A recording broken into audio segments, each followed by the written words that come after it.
வெளியான 3 நாட்களில் ரஜினிகாந்தின் லிங்கா படம் ரூபாய் 100 கோடிக்கு மேல் குவித்து சாதனை படைத்துள்ளது.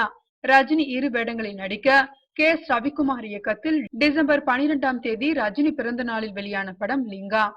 தமிழ், தெலுங்கில் உலகமெங்கும் இந்த படம் வெளியானது. இந்தியில் இந்த படம் டிசம்பர் 25ஆம் தேதி வெளியாக இருக்கிறது. 4 ஆண்டு இடைவெளிக்கு பிறகு ரஜினிகாந்த் நடித்த நேரடி படம் என்பதால் படத்திற்கு கூட்டம் அலைமோதியது. தமிழகத்தை போலவே வெளிநாடுகளிலும் படத்தை ரசிகர்கள் கொண்டாடினர். அரங்குகள் டிக்கெட் முன்பதிவு செய்வதில் புதிய சாதனையை நிகழ்த்தியுள்ளது. முதல் நாள் மட்டும் ரூபாய் 37 கோடியை குவித்தது லிங்கா படம். இது ரெகுலர் ஷோக்கள் மூலம் வந்த வசூல். அதிகாலை 1 மணி, 4 மணி மற்றும் 8 மணிக்கு நடந்த சிறப்பு காட்சி வசூல் இதில் சேர்க்கப்படவில்லை. இந்த நிலையில் முதல் 3 நாட்களில் வசூல் தொகை எவ்வளவு என்ற விவரம் வெளியாகியுள்ளது.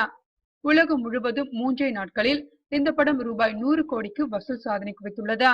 இந்தி பதிப்பும் வெளியாகி இருந்தால் இந்த தொகை மேலும் அதிகரித்திருக்கும் என்பது குறிப்பிடத்தக்கது.